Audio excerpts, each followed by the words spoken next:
Hello students, welcome to E academy. कैसे हैं आप सब लोग? हमने अभी तक मोल कॉन्सेप्ट पूरा कंप्लीट कर लिया है एंड आई होप आप लोगों ने वो सारे पुराने जितने भी लेक्चर्स हैं अच्छे से रिवाइज किए होंगे, क्वेश्चंस किए होंगे, क्योंकि जैसे जैसे हम आगे बढ़ते जाएंगे ना, अब देखिए आज मैंने एक नया टॉपिक कराना है, इसके बाद जो नेक्स्ट टॉपिक होगा वो सब कनेक्टिंग हैं। तो अगर किसी ने अभी तक नहीं पढ़े हैं वो टॉपिक्स तो प्लीज़ आप जाइए, वो तीनों वीडियोस पहले की, इसकी पहले की जितनी सारी वीडियोस हैं वो सब स्टडी कीजिए प्रॉपर, सो दैट आपको आगे वाले टॉपिक्स में कोई प्रॉब्लम ना आए। ठीक है, तो आज का लेक्चर शुरू करते हैं एक नए टॉपिक के साथ। क्या है हमारा टॉपिक आज? देखिए, calculation of percentage composition from formula. क्या मतलब है इसका? कि हमें परसेंटेज कंपोजिशन निकालनी है, जो भी आपको किसी कंपाउंड का फॉर्मूला दिया हो उससे परसेंटेज कंपोजिशन किसकी निकालनी होगी। सपोज कीजिए हम एक एग्जांपल लेते हैं, जैसे सपोज आपका कंपाउंड है Na2SO4, ठीक है, सोडियम सल्फेट। अब इसमें परसेंटेज कंपोजिशन आपकी सोडियम की अलग आएगी, सल्फर की अलग आएगी, ऑक्सीजन की अलग आएगी, है ना।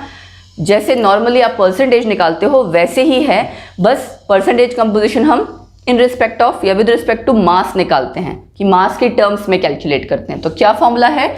परसेंटेज ऑफ एलिमेंट या जो भी आपका कॉन्स्टिट्यूएंट होगा, ठीक है। अगर सपोज कीजिए कोई कंपाउंड आपका ऐसे आ रहा है जो आयनिक है, उसमें बात कर रहे हैं कि percentage of cation, percentage of anion, तो वहां आप कैटायन एनायन की बात कर लेंगे, है ना। क्या होगा? Number of parts of that by mass होगा, ये चीज याद रखिएगा, ठीक है। Number of parts of that element, parts का मतलब कि आप ऑब्वियसली फ्रैक्शन या परसेंटेज, एक हिस्सा जो है उसकी बात कर रहे हो आप, ठीक है। Number of parts of that element और constituent by mass. By mass आपको याद रखना है, और डिवाइड में क्या आएगा? मॉलिक्यूलर मास उस पूरे कंपाउंड का। नेचुरली हम नीचे क्या लेते हैं? टोटल मास ही लेते हैं ना। तो यहाँ पे जो भी कंपाउंड आप बात कर रहे थे जिस भी चीज की, वहां पे नीचे उसी का मॉलिक्यूलर मास आ जाएगा, ठीक। मॉलिक्यूलर मास ऑफ कंपाउंड, और मल्टीप्लाई में क्या जाएगा ऊपर? इनटू 100, क्योंकि हम क्या कर रहे हैं? परसेंटेज कैलकुलेट कर रहे हैं। बहुत सिंपल है ये। परसेंटेज कंपोजिशन हम पहले सीखेंगे, उसके बाद आपको कंपाउंड का मॉलिक्यूलर फॉर्मूला निकालना आना चाहिए, ठीक है। अगला टॉपिक इसी से रिलेटेड है, तो ये चीज़ आप ध्यान से सीखिएगा। अब इसके रिलेटेड एक क्वेश्चन करते हैं, क्वेश्चन करेंगे तो आपको क्लियर हो जाएगा कि हमें इसको कैसे अप्लाई करना है, ठीक है। सो हमारा क्वेश्चन है, calculate mass percentage of iron, sulphur and oxygen in the given compound. Given compound हमारा क्या है? Fe2SO4 thrice. अब इसके लिए हमें पहले क्या निकालना है? देखिए ऊपर मॉलिक्यूलर मास निकालना है, तो इसका पहले मॉलिक्यूलर मास निकालते हैं। Molecular mass of Fe2SO4 thrice. अब इस क्वेश्चन में देखिए आपको नहीं बताया हुआ आयरन का मास कितना है, तभी मैंने कहा था एटॉमिक मासेस जो आपके फ्रीक्वेंटली यूज एलिमेंट हैं उनके आपको याद करने पड़ेंगे, ठीक है। आयरन कितने? 2 एटम्स हैं, तो क्या करोगे आप? 2 × 56, ठीक है।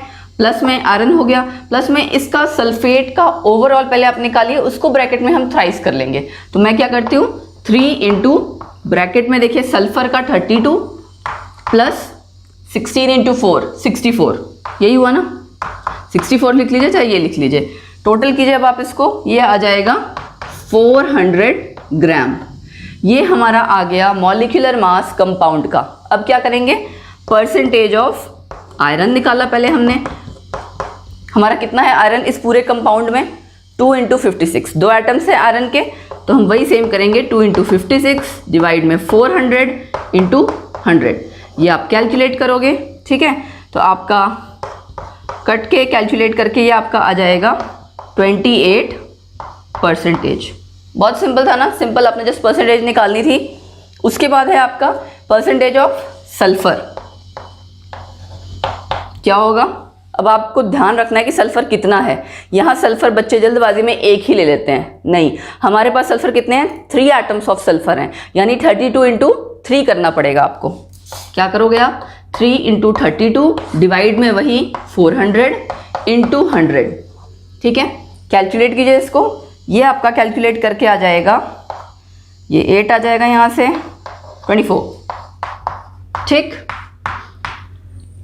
अब आयरन निकल गया, सल्फर निकल गया, क्या रह गया? ऑक्सीजन।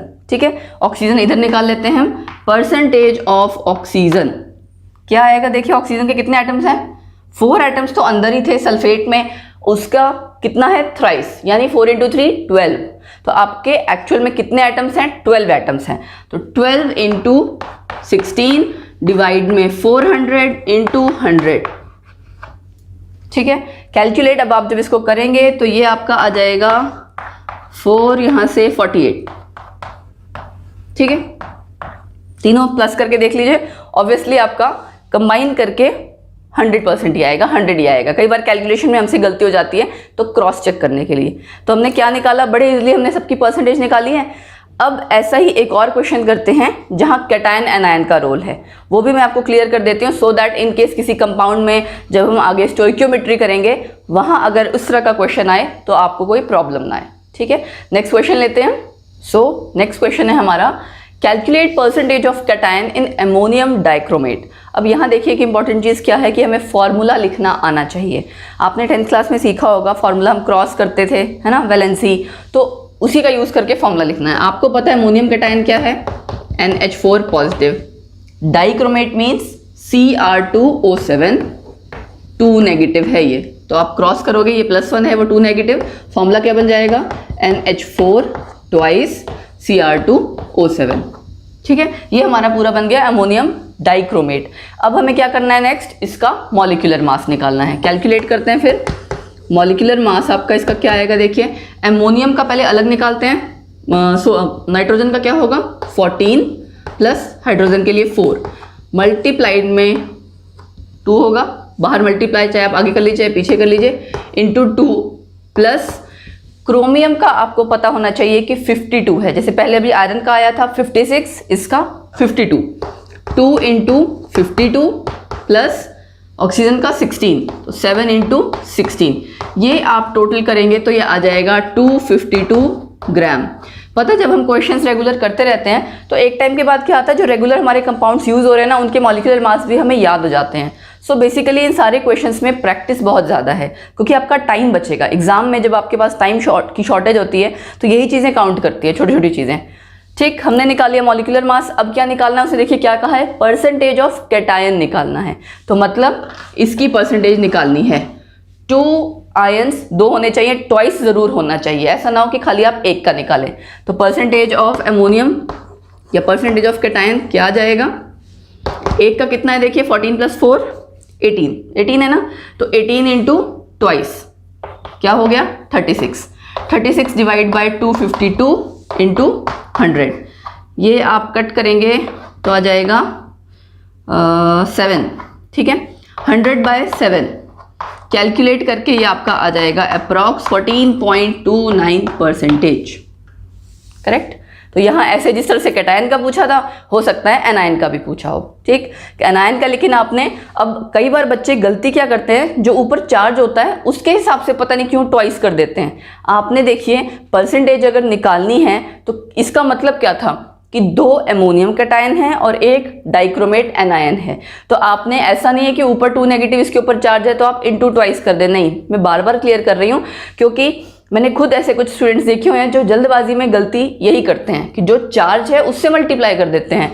हमें चार्ज नहीं देखना, हमें ये देखना है कि हमारे पूरे कंपाउंड में कितने कैटायन हैं, कितने एनायन हैं, और जिसका पूछा हुआ है उसके अकॉर्डिंग हम कैलकुलेट करते हैं। यहाँ 2 अमोनियम कैटायन थे और डाइक्रोमेट एनायन एक ही है।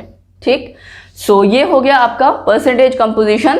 फॉर्मूला से हम कैसे कैलकुलेट करते हैं। अब नेक्स्ट टॉपिक है हमारा empirical formula and molecular formula. चलिए पहले हम डिस्कस करते हैं कि है क्या चीज़ और उसके बाद उसको कैलकुलेट करना सीखेंगे। सो नेक्स्ट है हमारा इंपेरिकल एंड मॉलिक्यूलर फार्मूला। अब देखिए सबसे पहले तो कि फार्मूला क्या चीज़ है। किसी भी कंपाउंड की अगर हम फार्मूले की बात कर रहे हैं उसका क्या मतलब है, आप क्या समझते हैं फार्मूले से? फार्मूला का मतलब ये है कि आप जिस कंपाउंड की बात कर रहे हैं उसके एक मॉलिक्यूल में कितने टाइप ऑफ एटम्स प्रेजेंट है, मतलब कौन कौन से एटम हैं। अच्छा, कौन कौन से हैं तो कितने एटम्स हैं। सपोज ऑक्सीजन, हाइड्रोजन, इस तरह 2-3 तरह के एटम्स हैं तो कितने हैं, 2 ऑक्सीजन है, 1 हाइड्रोजन है, या 1 ऑक्सीजन है 2 हाइड्रोजन है, इस तरह से। तो वो उसका क्या हुआ, फॉर्मूला, यानी कि सिंबॉलिक रिप्रेजेंटेशन है एक तरह से फॉर्मूला। खाली फॉर्मूला की अगर हम बात करें, ये क्या हो गया, सिंबॉलिक रिप्रेजेंटेशन है किसकी, symbolic representation of one molecule of compound. यही हुआ ना, क्योंकि आप कि उस कंपाउंड के एक मॉलिक्यूल को जब लिखेंगे तभी हमें पता चलेगा कि उसमें कितनी वैरायटी है, मतलब variety of atoms, kind of atoms and how many each of them, मतलब कि ऑक्सीजन है, हाइड्रोजन है, कार्बन है और कितने कितने एटम्स हैं, वो हुआ आपका फॉर्मूला।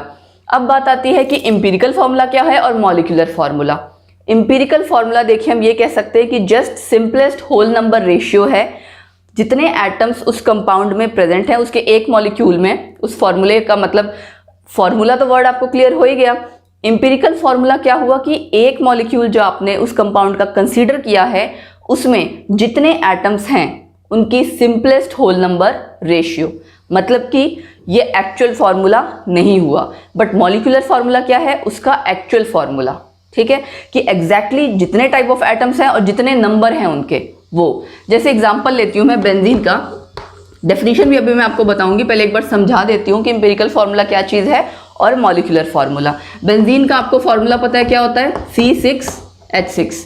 तो ये C6H6 क्या है, इसका मॉलिक्यूलर फॉर्मूला। लेकिन अगर मैं इंपीरिकल फॉर्मूला की बात करूं तो क्या होगा, CH, दैट्स इट। मैंने कहा था ना सिंपलेस्ट होल नंबर रेशियो, इसकी आप रेशियो लोगे 6:6 तो क्या आएगा 1:1। तो ये आपका हो गया उसका इंपीरिकल फॉर्मूला और ये ऊपर वाला हो गया मॉलिक्यूलर फॉर्मूला। यानी कि मॉलिक्यूलर फॉर्मूला हमारा ट्रू फॉर्मूला है और ये एक तरह से फॉल्स कह सकते हो, या फॉल्स भी नहीं कहेंगे, ये कह सकते हो कि उसमें जस्ट क्या है, सिंपलेस्ट होल नंबर रेशियो है हमारी, जितने टाइप ऑफ एटम्स हैं सिर्फ उनकी। तो चलिए अब इसकी डेफिनेशन करते हैं। सो इंपीरिकल फॉर्मूला को हम कैसे डिफाइन करेंगे, chemical formula which expresses the simplest whole number ratio of the atoms of various kinds, various elements present in one molecule of the compound। पहली बात है केमिकल फॉर्मूला है जो कि एक्सप्रेस कर रहा है हमारी सिंपलेस्ट होल नंबर रेशियो किसकी, of the atoms of various elements, जितने टाइप के अलग अलग टाइप के एलिमेंट्स प्रेजेंट होंगे उनके सब एटम्स की present in one molecule of the compound. ये चीज याद रखनी है कि वन मॉलिक्यूल, ठीक। मॉलिक्यूलर फॉर्मूला आप किसे कह दोगे, it is that chemical formula which represents the true formula of the molecule of that compound, ठीक है। दूसरी चीज क्या है, ये हमें क्या बताता है, actual number of atoms. So it expresses the actual number of atoms of various elements present in one molecule of the compound. यहाँ खाली इंपीरिकल फॉर्मूला में देखिए क्या है, खाली इसमें एटॉमिक रेशियो थी, खाली हमने देखा था ना बेंजीन की, इसमें simplest whole number atomic ratio है और यहाँ पे एक्चुअल नंबर ऑफ एटम्स है। अब इन दोनों में कोई तो रिलेशन होगा, मॉलिक्यूलर फार्मूला और इंपीरिकल फार्मूला में। अब इसके आगे हमें करना क्या है, जैसे सपोज कीजिए दोनों का रिलेशन हमें पढ़ना है। दूसरी चीज़ क्या है कि आपको किसी कंपाउंड के जितने भी एटम्स हैं उनकी सबकी परसेंटेज दी होगी क्वेश्चन में, इस पे बेस्ड आपका क्वेश्चन आता है, एक न्यूमेरिकल आता है। उन परसेंटेज से आपको पहले इंपीरिकल फार्मूला निकालना है और फिर मॉलिक्यूलर फार्मूला निकालना है। तो ये आप कैसे करेंगे, जब हमें दोनों का रिलेशन पता होगा और इसके आगे इंपीरिकल फार्मूला कैसे कैलकुलेट करते हैं वो पता होगा। तो अगला स्टेप हमारा क्या है कि हम इंपीरिकल फार्मूला निकालना सीखते हैं। सो कैसे कैलकुलेट करेंगे आप इंपीरिकल फार्मूला, देखिए उसके कुछ स्टेप्स हैं।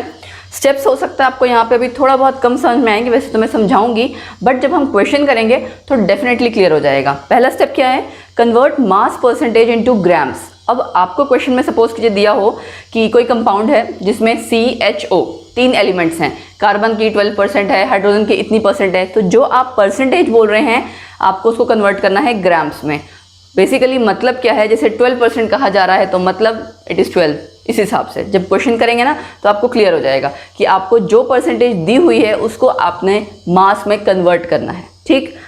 सेकेंड स्टेप क्या है, number of moles. Number of moles कैसे निकलते हैं, given mass divide by atomic mass. Atomic mass क्यों कह रही हूँ मैं, क्योंकि हर एलिमेंट का, हर एटम का अलग अलग निकलेगा। तो जो आपने यहाँ मास कन्वर्ट किया है आप उसको डिवाइड कर दोगे किससे, उस एलिमेंट के एटॉमिक मास से। जैसे जो आपका कार्बन का परसेंटेज आया उसको आपने ग्राम में कन्वर्ट किया, उस गिवन मास ऑफ जो भी ग्राम्स में आपका आया उसको डिवाइड कर दोगे कार्बन के एटॉमिक मास से, मतलब 12 से, ठीक है, वो आपका क्या आ जाएगा, number of moles.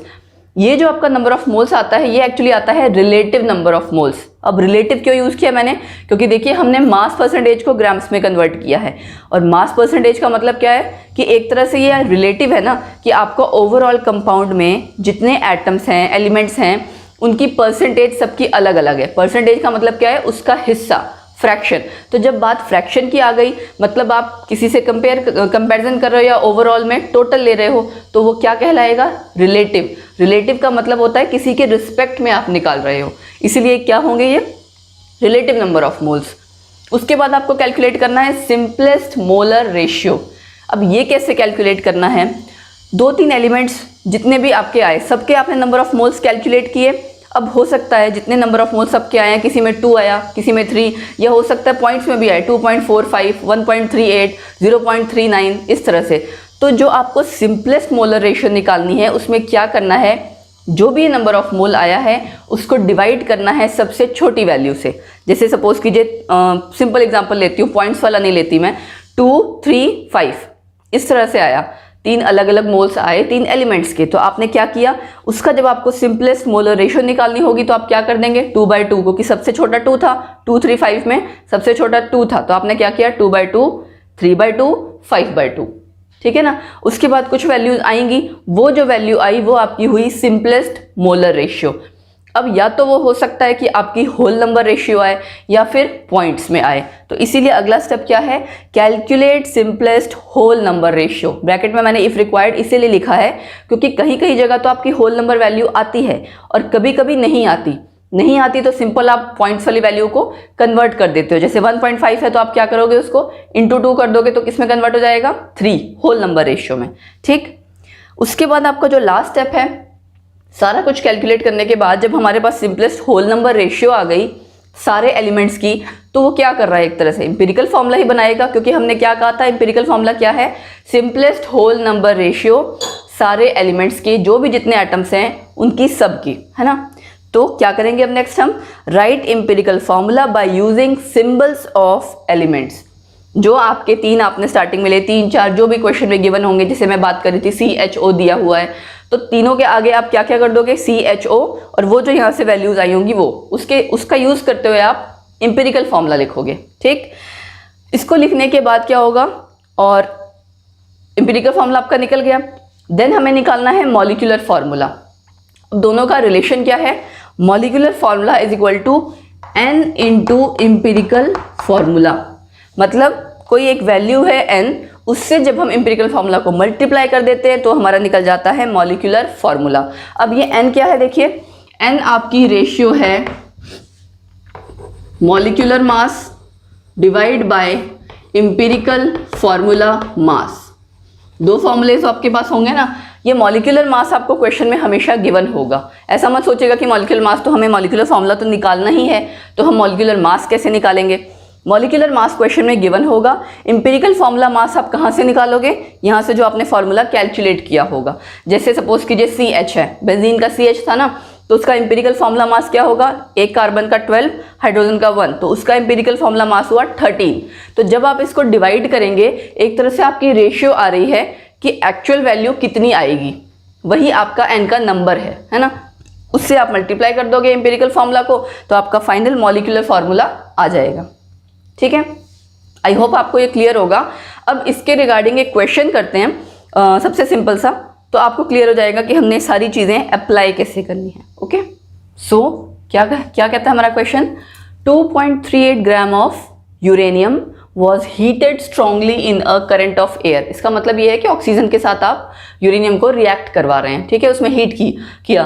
The resulting oxide wait इतने ग्राम, तो आपका ऑक्साइड बना, यूरेनियम को आपने रिएक्ट करवाया ऑक्सीजन से, आपका बना कोई ऑक्साइड। उस ऑक्साइड का एम्पिरिकल फॉर्मूला निकालना है। तो पहले तो देखिए हमारे पास यहाँ कहीं परसेंटेज नहीं है, लेकिन अगर देखें यूरेनियम का जो ऑक्साइड बनेगा उसमें परसेंटेज ऑफ यूरेनियम निकल सकती है, क्योंकि हमारे पास यूरेनियम ऑक्साइड का मास पता लग रहा है हमें कितना है और यूरेनियम का मास पता है। तो हम क्या करेंगे, परसेंटेज ऑफ यूरेनियम कैलकुलेट करेंगे। कैसे, 2.38 डिवाइड बाय 2.806 इंटू 100। ये कैलकुलेट करके आपका आया 84.82 %। ठीक है, हमें यूरेनियम की परसेंटेज पता लग गई, ऑक्सीजन की 100 में से माइनस करके निकल जाएगी। अब करना क्या है इस क्वेश्चन में, टैब्यूलर फॉर्म में ये क्वेश्चन किया जाता है। टैब्यूलर फॉर्म में मतलब कि आप कुछ हेडिंग्स लिखते हो। सबसे पहले क्या लिखते हैं हम, कौन कौन सा आपका एलिमेंट है ना, एलिमेंट लिखा, ठीक, उसका सिंबल लिखोगे जो आप एलिमेंट करोगे उसका, फिर उसकी परसेंटेज लिखोगे, ठीक है, एलिमेंट हो गया, उसका सिंबल हो गया, उसकी परसेंटेज हो गई, देन एटॉमिक मास, ठीक है, एटॉमिक मास के बाद रिलेटिव नंबर ऑफ मोल्स, फिर क्या आ जाएगा, simplest molar ratio, simplest molar ratio, और लास्ट क्या आ जाएगा जो हमने लास्ट स्टेप में किया था, सिंपलेस्ट होल नंबर रेशियो, है ना, सिंपलेस्ट होल नंबर रेशियो। बहुत सिंपल सा क्वेश्चन है बट आता ज़रूर है ना, इस पे आपसे पूछे ही जाते हैं, मतलब क्वेश्चन आता ही है। ये हो सकता है टेबल आपका टेढ़ा सा थोड़ा बना हो, बट बेसिकली क्या है कि हमें क्वेश्चन करना आना चाहिए, वो सीखना है। तो एलिमेंट आपके देखिए कौन कौन से यहाँ पे, यूरेनियम है और दूसरा क्या है, ऑक्सीजन है।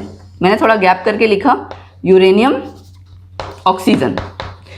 अब इसका क्या लिखेंगे हम, सिंबल UO। परसेंटेज क्या है, यूरेनियम की आपने निकाली 84.82, ऑक्सीजन की आप क्या करेंगे 100 में से माइनस करके, क्योंकि हमें क्वेश्चन देख के पता लग रहा है कि ऑक्साइड है और उसमें यूरेनियम और ऑक्सीजन के अलावा और कुछ भी नहीं था, तो 100 में से माइनस करेंगे, आ गया 15.18। अब एटॉमिक मास इसका लिखना है, यूरेनियम का एटॉमिक मास है 238 और ऑक्सीजन का आपको पता है 16। अब यहाँ पे देखिए यूरेनियम का एटॉमिक मास कई बार तो कई जगह क्वेश्चन में गिवन होता है बट सब जगह नहीं होता, तो आपको ये याद रखना पड़ेगा, ठीक है। यूरेनियम वैसे भी आपका काफ़ी फेमस एलिमेंट है, तो आप हो सके तो इसका मास याद रखिए। फिर है रिलेटिव नंबर ऑफ मोल्स, इसमें देखिए क्या करना है, इस वैल्यू को डिवाइड करना है इससे, यही मतलब हुआ ना कि आपका रिलेटिव मतलब कि हम कंपैरेटिव कर रहे थे, इसलिए नंबर ऑफ मोल्स कहाँ से निकलेंगे, मॉलिक्यूलर मास से डिवाइड करके, क्योंकि हमने इसको क्या मान लिया है, मास में कन्वर्ट किया हुआ। तो हम क्या करेंगे, देखिए 84.82, थोड़ा बड़ा लिख देती हूँ मैं, 84.82 डिवाइड बाय 238, इसको मैंने डिवाइड किया इससे, ठीक है। ये आपका कैलकुलेट करके आ गया 0.3562, ठीक है। इसी तरह से आप क्या करोगे, यहाँ भी करोगे, क्या करेंगे हम 15.18 को, यानी इस वाले को आप डिवाइड कर दोगे 16 से, ठीक है। ये आपकी वैल्यू आ गई 0.9487, करेक्ट। अब मैंने आपसे क्या कहा था, नंबर ऑफ मोल्स कैलकुलेट करने के बाद जितने भी एलिमेंट्स होंगे उसमें जो सबसे छोटी वाली वैल्यू होगी उससे हम डिवाइड करके क्या निकालते हैं, सिंपलेस्ट मोलर रेशियो। तो क्या करेंगे, इन दोनों में ये छोटा है 0.3562 को अगर हम 0.3562 से ही डिवाइड करेंगे, वैल्यू आ गई हमारी 1। ऐसे ही इसको करेंगे, 0.9487 को डिवाइड करेंगे 0.3562 से, वैल्यू आ गई हमारी, नीचे लिख देती हूँ 2.66। अब ये होल नंबर तो है नहीं, क्या करना पड़ेगा हमें, इसको कन्वर्ट। जब आप इसको मल्टीप्लाई करोगे 3 से तो आपकी वैल्यू आ जाएगी यहाँ पे 3 और यहाँ पे 8, ठीक है। अब हमने लास्ट में क्या करना था, एम्पिरिकल फॉर्मूला लिखना था by using symbol of elements. तो क्या किया मैंने, देखिए यहाँ लिख देती हूँ, U था हमारा खाली, U का, उसके नीचे 3 आ जाएगा, O के नीचे 8, तो फॉर्मूला हमारा क्या बन गया, U3O8। ये आपका आया एम्पिरिकल फॉर्मूला। अब इसी क्वेश्चन में अगर दिया होता मॉलिक्यूलर मास, है ना, कि कंपाउंड का मॉलिक्यूलर मास इतना है, तो आप क्या करते हैं, उसका यूज करते हुए मॉलिक्यूलर मास का यूज करते हुए मॉलिक्यूलर फॉर्मूला कैलकुलेट करते हैं, क्योंकि आगे आपको जो क्वेश्चंस आएंगे वो कंबाइंड आते हैं, ठीक है। यहाँ मैंने इस क्वेश्चन में खाली एम्पिरिकल फॉर्मूला निकालना आपको सिखाया है। अब आगे नेक्स्ट क्वेश्चन करते हैं जिसमें हमें दोनों को कैलकुलेट करना होगा। नेक्स्ट क्वेश्चन क्या है, देखिए, अ कंपाउंड कंटेन्स 4.07% हाइड्रोजन, ये मैंने शॉर्ट में लिख दिया H, 24.27% कार्बन एंड 71.65% क्लोरीन और आपको मोलर मास दिया हुआ है 98.96। क्या कैलकुलेट करना है? Empirical as well as molecular formula. So क्या करेंगे हम टेबल में, जैसे हमने पहले किया था वैसे ही सेम करेंगे। एलिमेंट है हमारे पास कार्बन, हमने उसका सिंबल लिख लिया, ठीक है। और क्या है हमारे पास? हाइड्रोजन, हमने उसका सिंबल लिख लिया। देन क्लोरीन, Cl, ठीक। अब सबकी परसेंटेज लिखनी है। परसेंटेज देखिए कार्बन की 24.27, ये ध्यान से उतारिएगा, कई बार जल्दबाजी में गलत उतार ली जाती है, ठीक है। हाइड्रोजन की परसेंटेज 4.07, देन क्लोरीन 71.65। इनका एटॉमिक मास सबका लिखेंगे। कार्बन का 12, हाइड्रोजन 1, इसका 35.5। फिर क्या करते थे हम? रिलेटिव नंबर ऑफ मोल्स निकालते थे, परसेंटेज को डिवाइड कर देते थे एटॉमिक मास से। इन दोनों को आप डिवाइड करोगे 24.27 डिवाइड बाई 12, तो आपका आ जाएगा 2.02, ठीक है। इसको करोगे डिवाइड तो दिख रहा है आपको 4.07। यहाँ पे करोगे, यहाँ पे भी आपका आएगा 2.02, ऑलमोस्ट डबल है इसका। अब सिंपलेस्ट मोलर रेशियो निकालने के लिए क्या करते थे हम? सबसे छोटे वाले से डिवाइड करते थे। तो हमारा ये दोनों सेम ही है, सबसे छोटा यही है, तो 2.02 डिवाइड बाय 2.02 कितना आ गया? 1। 4.07 divide by 2.02 approx almost double ही है, तो 2 आ गया। यहाँ पे भी आपका क्या आ जाएगा? 1। अब यहाँ पे इस केस में ऑलरेडी आपकी होल नंबर रेशियो आ रही है, तो क्या करोगे? इसको जस्ट ऐसे ही उतार दोगे। अब इंपिरिकल फार्मूला क्या बनेगा? Empirical formula C1H2Cl, empirical formula आ गया। अब हमें निकालना क्या है? देखो मॉलिक्यूलर फार्मूला। उसके लिए क्या निकालना पड़ेगा? पहले इंपिरिकल फार्मूला मास, तभी हम वैल्यू पुट कर पाएंगे ना। इंपिरिकल फार्मूला मास देखो कैलकुलेट करो कितना आएगा। कार्बन का 12 + 2 + 35.5, ये आपका आ गया अप्रॉक्स 49, है ना। 12 to 14 एंड राइट 49.5, ठीक। अब क्या दिया हुआ था आपको? 98.96। लेट मी चेक, ये इतना ही है कहीं? 30, 10, 40, 44, देन 49, यस करेक्ट। अब आपको कैलकुलेट करना था, देखो फॉर्मूला आपका रिलेशन क्या था? Molecular formula is equal to n into empirical formula, है ना। तो पहले n की वैल्यू निकालनी पड़ेगी। n की वैल्यू आपकी कहाँ से आ जाएगी? 98.96, यानी कि मॉलिक्यूलर मास को डिवाइड कर दोगे आप किससे? इससे, जो आपने एम्पिरिकल फार्मूला मास कैलकुलेट किया है, ये आपका आता है 2। तो n अगर आपका 2 आया है, मतलब इसको अगर आपको मॉलिक्यूलर फार्मूला इससे निकालना होगा CH2Cl का, तो आप क्या कर दोगे? 2 इंटू एम्पिरिकल फार्मूला, यही करते हो, तो यानी आपका मॉलिक्यूलर फार्मूला कितना आ गया? C2 इंटू CH2Cl, इसका मतलब C2H4Cl2। तो आपका कंपाउंड का फार्मूला बन गया C2H4Cl2, ठीक। बहुत सिंपल था। एम्पिरिकल फार्मूला हमने पहले जैसे निकाला था वैसे ही निकाला। उसके बाद हमने क्या किया? मोलर मास दिया हुआ था, उसका यूज करते हुए n की वैल्यू निकाली है। n की वैल्यू कैलकुलेट करने के बाद मॉलिक्यूलर फार्मूला निकाला है, ठीक। नेक्स्ट क्वेश्चन करते हैं।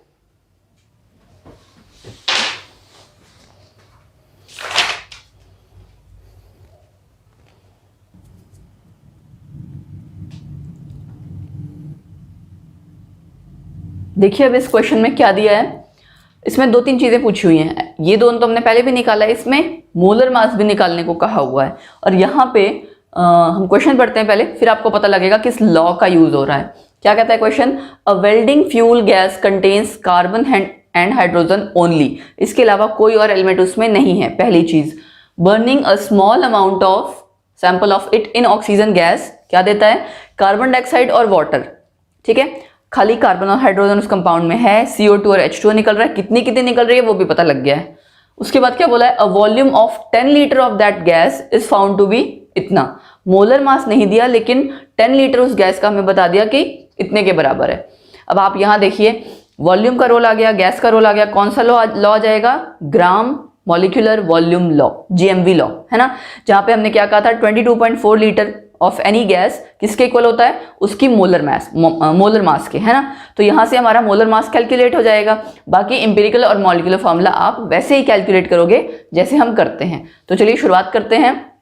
पहले हमें क्या निकालना होगा, परसेंटेज किसकी, कार्बन और हाइड्रोजन की। अब आप ये देखिए उसने क्या कहा है, burning a small sample of it in oxygen gives 3.38 gram of CO2। तो यानी आपको पहले क्या निकालना पड़ेगा कि अगर इतनी CO2 आ रही है तो वो कहाँ से आ रही है, कार्बन इसमें मतलब जितना भी प्रेजेंट है वो वही कार्बन है ना जो गैस में प्रेजेंट था।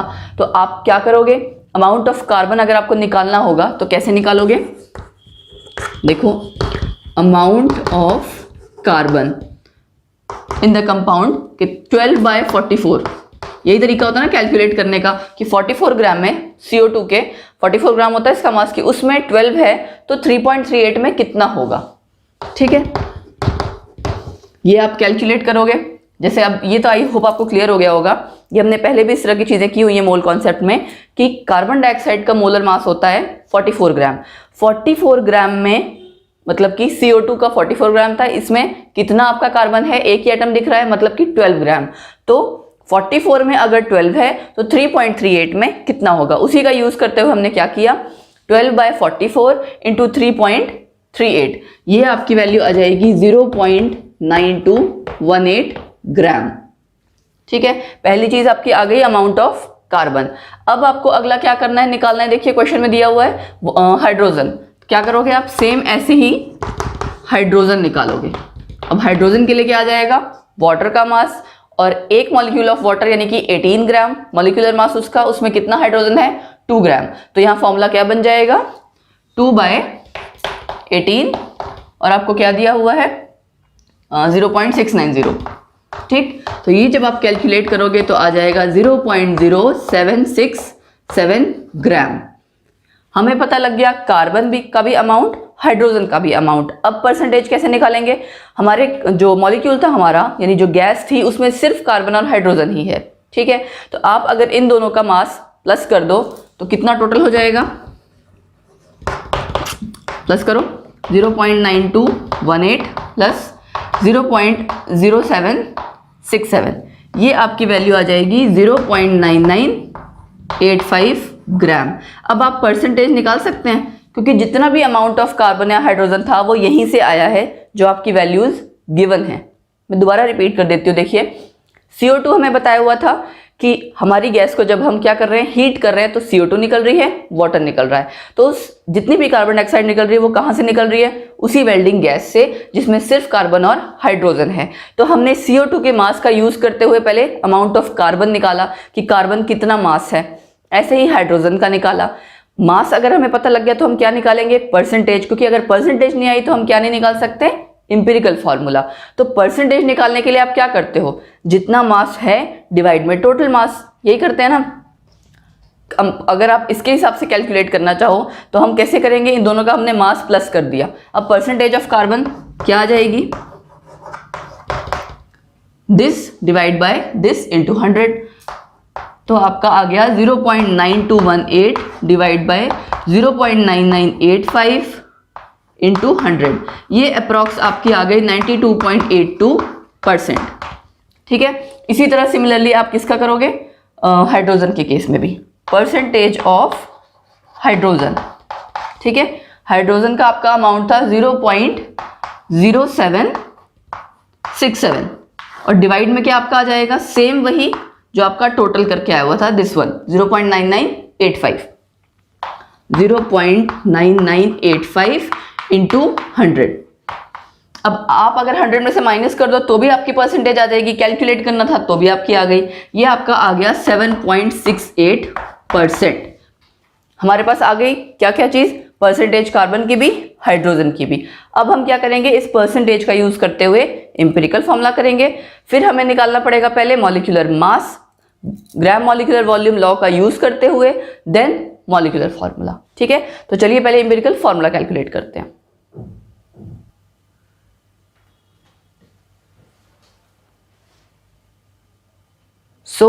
अब हमें कैसे करना है, एलिमेंट हमारा C और H, मैंने डायरेक्टली एक्चुअली सिंबल और वो अलग अलग नहीं किया, डायरेक्टली यही कर दिया, ठीक है। शॉर्ट में किया है मैंने ये टेबुलर फॉर्म में। एट परसेंटेज आपकी देखिए कार्बन की आई थी 92.82, गलत थी वो 32 आना चाहिए, ठीक। और 7.68 हाइड्रोजन की आई थी। अब एटॉमिक मास कार्बन का 12, इसका हाइड्रोजन का 1, कैलकुलेट करो कितना आ जाएगा। 92.32 डिवाइड बाय 12 और यहाँ 7.68 डिवाइड बाय 1। तो ये आपका अप्रॉक्स ये एक टेबल आपका और बनेगा। इसको मैं, ठीक है, कोई बात नहीं, चलिए इसको यहीं कर देते हैं, एक्सटेंड कर लेते हैं इसको, ये ऐसे, ठीक। ये आपका कैलकुलेट करके कितना आ रहा है देखिए 7.69 और ये आपका आ रहा है 7.68, अप्रॉक्स सेम ही है, ठीक है। यहाँ पे अब जब डिवाइड करोगे आप 7.69 डिवाइड बाय 7.68 तो कितना आ गया आपका 1, और यहाँ पे भी डिवाइड करेंगे तो हमारी वैल्यू आ जाएगी 1, ठीक। अब यहाँ पे जो हम एक और टेबल बनाते थे सिंपलेस्ट होल नंबर रेशियो, ये कभी बनाने की ज़रूरत, वैसे तो देखिए अगर होल नंबर नहीं आ रही है तभी बनाते हैं, बट मैंने आपको हमेशा स्टार्टिंग से पिछले क्वेश्चंस में भी करवाया था, इसलिए मैंने यहाँ दोबारा बना दिया कि चलिए कोई बात नहीं, 1 1, ठीक है। तो हमारा एम्पिरिकल फॉर्मूला यहाँ से क्या बन गया, CH, यही बना ना खाली। मास कैसे निकालेंगे, एम्पिरिकल फॉर्मूला मास कितना आ जाएगा, 12 + 1 13 ग्राम, ये भी आ गया। अब क्या रह गया, अब हमें चाहिए मोलर मास निकालना। मोलर मास के लिए देखिए उसने क्या कहा है, 10 लीटर आपकी वेल्डिंग गैस किसके बराबर है, 11.6 ग्राम के। तो हम क्या करेंगे, यहाँ मैं इधर कैलकुलेट कर दे रही हूँ, 10 लीटर उस गैस की हमारी है 11.6 ग्राम एट STP, है ना। 22.4 लीटर कितने की होगी, 11.6 डिवाइड बाय 10 इंटू 22.4, यही करेंगे ना, 22.4। जब आप ये कैलकुलेट करेंगे तब आपका कैलकुलेट करके आ जाएगा अप्रॉक्स 26, ठीक है। ये आपका आ गया मोलर मास। तो हमने मोलर मास कैलकुलेट कर लिया फ्रॉम द लॉ। ये यहाँ पे देखिए मैंने शॉर्ट में किया है, मैं मोल कॉन्सेप्ट में आपको सिखा चुकी है हम कैसे लिखते हैं। 10 litre of that gas at STP is equal to 11.6 gram, 22.4 liter of that gas at STP will be equal to, इस तरह से आपको कैलकुलेट करके दिखाना है, ठीक है। यहाँ मैंने शॉर्ट में किया है जस्ट। तो मोलर मास आपका आ गया 26 ग्राम। अब हम क्या निकालेंगे, N की वैल्यू। N की वैल्यू किससे आ जाएगी, molar mass divide by empirical formula mass, यानी कि 2 आ गया। 2 आ गया तो मतलब आपका एम्पिरिकल फॉर्मूला किस में कन्वर्ट हो जाएगा, C2H2। तो C2H2 आपकी क्या है, एसिटाइलिन गैस। C2H2 आपकी ये गैस थी, ठीक। आई होप जो ये वाला क्वेश्चन था इसमें हर तरह की पॉसिबिलिटी कवर कर दी गई है इस तरह के क्वेश्चंस के लिए। एम्पिरिकल फॉर्मूला और मॉलिक्यूलर फॉर्मूला से रिलेटेड जितने मैंने आपको क्वेश्चंस कराए इसी तरह के क्वेश्चंस आते हैं। अब नेक्स्ट हम करते हैं स्टोइक्योमेट्री, जो कि बहुत इंपॉर्टेंट पार्ट है और इस पे बहुत क्वेश्चंस आते हैं। चलिए स्टोइक्योमेट्री स्टार्ट करते हैं।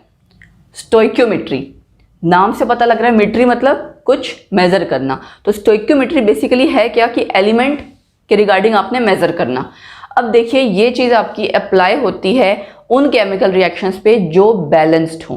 क्यों, जैसे मैं एक एग्जांपल लेती हूँ, हमने सपोज कीजिए रिएक्ट करवाया CO2 + H2। चलो चेक करते हैं बैलेंस है कि नहीं है। कार्बन दोनों साइड 1 है, यहाँ हाइड्रोजन 4 है, वहाँ नहीं है, हमने इसको ये कर दिया। अब ऑक्सीजन चेक करते हैं, यहाँ हो गई 2 + 2 4 ऑक्सीजन, है ना, यहाँ पे 2 ही है खाली। अब हुई है बैलेंस्ड। बैलेंस्ड इक्वेशन अगर नहीं होगी तो हमें नहीं पता होता कि आपका मीथेन के साथ, जैसे इस रिएक्शन में देखिए मीथेन के साथ कितना ऑक्सीजन रिएक्ट कर रहा है। तो बेसिकली बैलेंस्ड केमिकल इक्वेशन हमें ये बताती है quantitative relationship between reactants and products. ये रिएक्टेंट्स हो गए आपके, ये प्रोडक्ट्स, इन टर्म्स ऑफ किसमें, मास हो गया, वॉल्यूम हो गया, मोल्स हो गए, नंबर ऑफ मॉलिक्यूल्स हो गए। तो ये सारे रिलेशनशिप्स आपके यहाँ से निकलेंगे। कैसे, अगर बैलेंस केमिकल इक्वेशन हमें पता हो तो हमें पता होगा कि इसका जितना मास है उसके लिए कितनी ऑक्सीजन की रिक्वायरमेंट है है ना। तो अगर आपसे क्वेश्चन में पूछा जाएगा कि भाई सपोज जैसे यहाँ कार्बन का कितना मास होता है 12 + 4 16, है ना, 16 ग्राम को इतनी ऑक्सीजन की जरूरत है, तो 32 ग्राम मीथेन को कितने ऑक्सीजन की जरूरत होगी।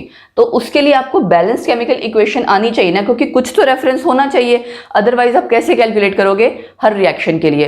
तो स्टोइकियोमेट्री में मेनली यही है, जितने आपके क्वेश्चंस आते हैं पहले तो आप स्टेटमेंट पढ़िए, उसके बाद उसकी बैलेंस्ड केमिकल इक्वेशन लिखिए। बैलेंस्ड होना बहुत जरूरी है, मैं बार बार कह रही हूँ, जल्दबाजी में अगर आपने बैलेंस नहीं किया तो आपका पूरा आंसर गलत है।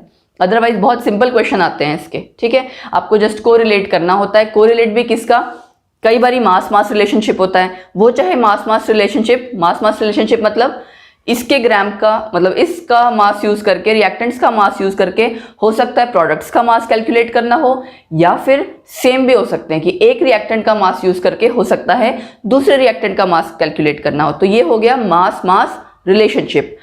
इसी तरह क्या हो सकता है, मास वॉल्यूम, कि अगर आपके प्रोडक्ट्स में वॉल्यूम यानी कि गैस बन रही है तो वहां पे क्या रिलेशनशिप आ जाएगा, मास वॉल्यूम रिलेशनशिप भी इंक्लूड हो सकता है।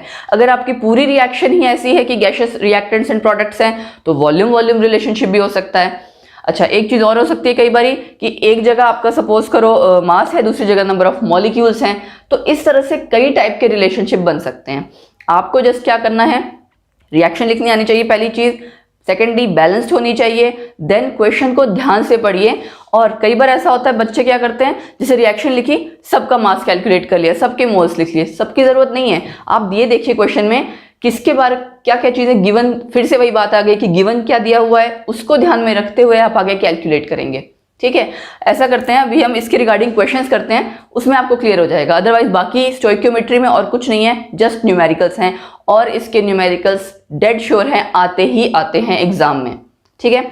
चाहे वो सीबीएसई का पेपर हो, चाहे वो आपका एमसीक्यू हो, चाहे किसी भी एग्जाम में है। So it is very important and it involves, you can say, all the laws, mole concept, everything. तो अब तक आपने जितना पढ़ा है पूरा इस चैप्टर में वो सब यहाँ पे इन्वॉल्व होगा। तो इसीलिए मैंने पहले भी कहा था कि पिछला सारा हमें आना चाहिए, वो जरूरी है, रिवाइज होना चाहिए, तभी हम ये क्वेश्चंस कर पाएंगे। चलिए स्टार्ट करते हैं इसके न्यूमेरिकल्स।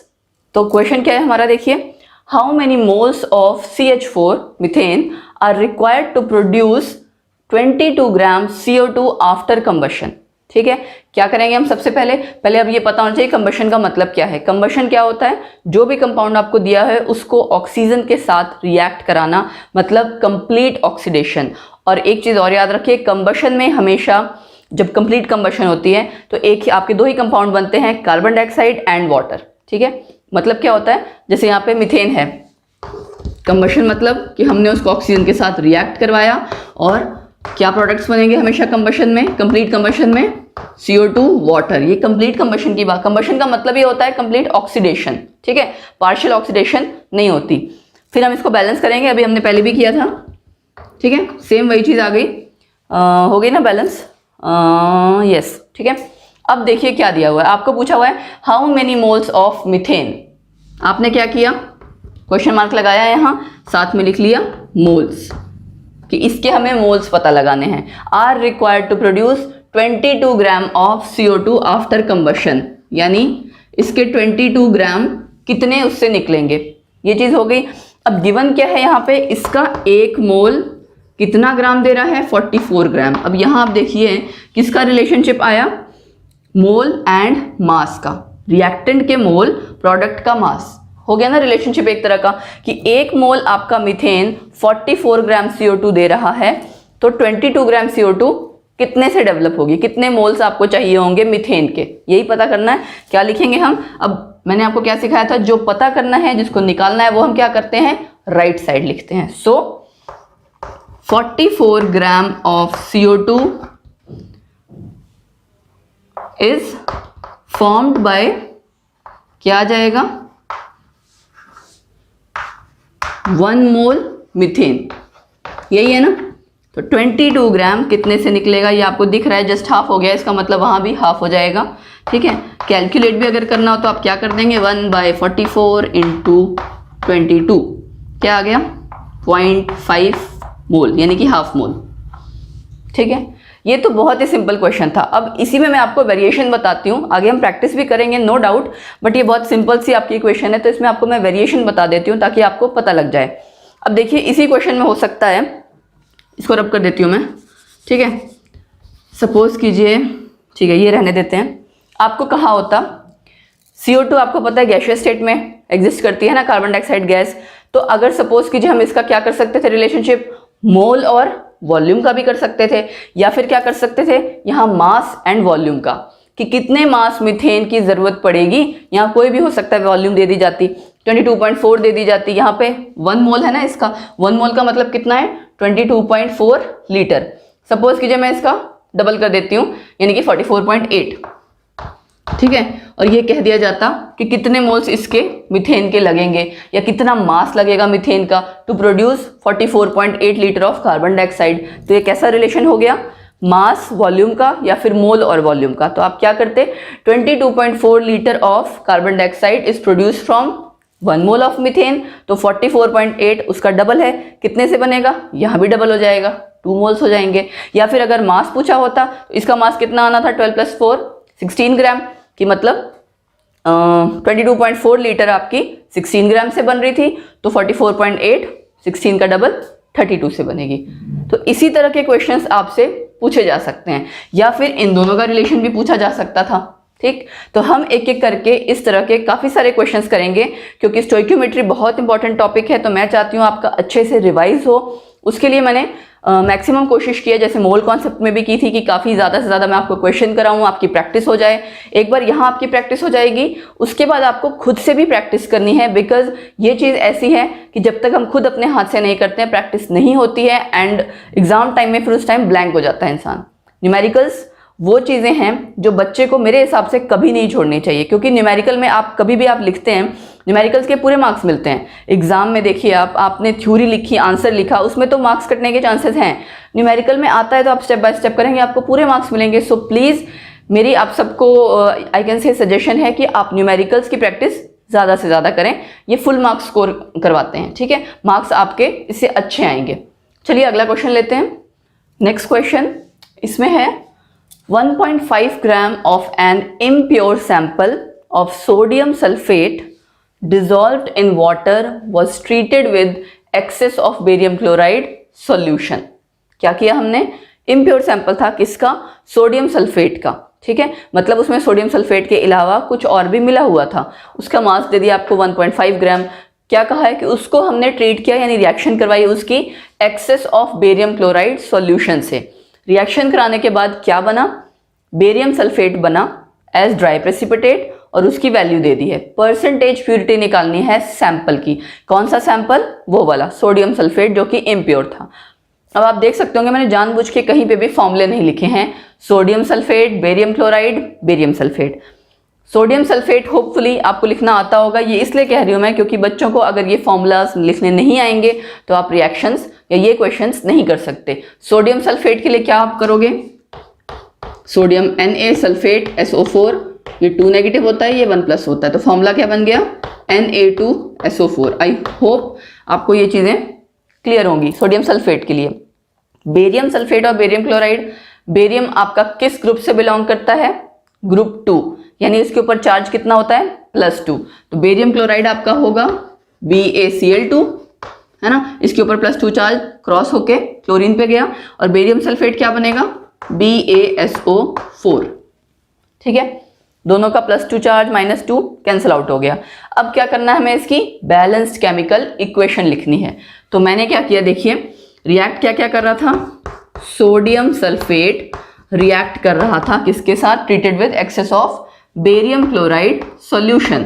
अब आपको रिएक्शन लिखना भी आना चाहिए कि क्या बनेगा। यहाँ से देखिए एक तो इसने बता ही दिया कि बेरियम सल्फेट बनेगा, बेरियम सल्फेट मतलब, और साथ में NaCl निकल रहा है, बेरियम सल्फेट प्लस NaCl, ठीक है। अब क्या करेंगे हम, सेकंड स्टेप हमारा क्या होता है, बैलेंस्ड केमिकल इक्वेशन। चेक करते हैं, यहाँ पे क्या है Na2 है, तो हम यहाँ को भी ट्वाइस कर देंगे। सोडियम हमारा बराबर हो गया, सल्फेट यहाँ 1 है, वहाँ भी 1 है, ठीक है, बेरियम 1 है, क्लोराइड 2 है, 2 है, ठीक है। वैसे तो देखिए NaCl का हमारा कोई रोल ही नहीं था, बट स्टिल जब भी करना है पूरी केमिकल रिएक्शन लिखो, उसको बैलेंस करो। ये स्टेप हो गया। उसके बाद उसने क्या कहा है, इसका इम्प्योर सैंपल है 1.5 ग्राम। तो अगर आपको प्योरिटी पता लग जाए, परसेंटेज प्योरिटी आप कैसे निकालोगे कि एक्चुअल सोडियम सल्फेट उस पूरे सैंपल में कितना था। तो इसके लिए आप ये देखिए, रिएक्शन करके जो बेरियम सल्फेट बन रहा है वो कहाँ से बनेगा, जितना प्योर अमाउंट आपका सोडियम सल्फेट होगा सिर्फ उसी से बन सकता है। उसके अलावा अगर इम्प्योर कुछ भी है उससे तो रिएक्ट नहीं करेगा, क्योंकि आपका ये कंपाउंड रिएक्ट सिर्फ सोडियम सल्फेट से कर रहा है। अगर कुछ भी आपका इन केस इम्प्योरिटीज जो एक्सेस में प्रेजेंट होंगी उनके साथ रिएक्ट बेरियम क्लोराइड नहीं करेगा, ना डिस्प्लेसमेंट रिएक्शन करेगा, तो बेरियम सल्फेट भी नहीं बनेगा। किससे बनेगा, खाली जितना प्योर सैंपल था। तो यानी हमें इसका रोल है हमारे पास और इसका रोल है, ये चीज़ थी ना, क्योंकि इसी का मास दिया हुआ है। तो क्या करेंगे, हम दोनों का मास कैलकुलेट करेंगे, क्योंकि हमें मास का ही रिलेशनशिप निकालना है। तो यहाँ सोडियम 2 × 23 प्लस 32 सल्फर का प्लस 16 × 4 यानी कि 64 ऑक्सीजन का, टोटल किया तो हमारा आ गया 142। ठीक है, चेक कर लेते हैं। 2 × 23 32 प्लस, ठीक है, 142 ग्राम आपका इसका हो गया। अब यहाँ पे बेरियम का मास पता होना चाहिए, 137 होता है, प्लस सल्फर 32 प्लस 16 × 4 फिर से वही 64 ऑक्सीजन, कितना आ गया 233 ग्राम। ठीक है, यानी 142 ग्राम सोडियम सल्फेट की ज़रूरत पड़ती है 233 ग्राम बेरियम सल्फेट बनाने के लिए। क्वेश्चन में क्या दिया हुआ था, इसका तो रोल बाद में आएगा, हमारा इसका अभी काम नहीं है। क्या चीज़ का, किस चीज़ का काम है कि बेरियम सल्फेट आपका जो बन रहा था वो कितना था 1.74, यानी जो बेरियम सल्फेट बन रहा है दैट इज़ प्योर। तो आप कैसे कर सकते हो, 233 ग्राम हमारा बेरियम सल्फेट अगर 142 ग्राम से बन रहा है तो 1.74 ग्राम कितने से बनेगा। अगर आपने ये निकाल दिया इसका मतलब आपको पता लग जाएगा कि एक्चुअल सोडियम सल्फेट कितना है ना। चलिए कैलकुलेट करते हैं। 233 gram of barium sulphate require कितना, 142 ग्राम सोडियम सल्फेट। ठीक, कितना चाहिए आपको 1.74 ग्राम के लिए, 1.74 gram of barium sulphate require. क्या करोगे आप, 142 divide by 233 into 1.74, 142 divide by 233 into 1.74।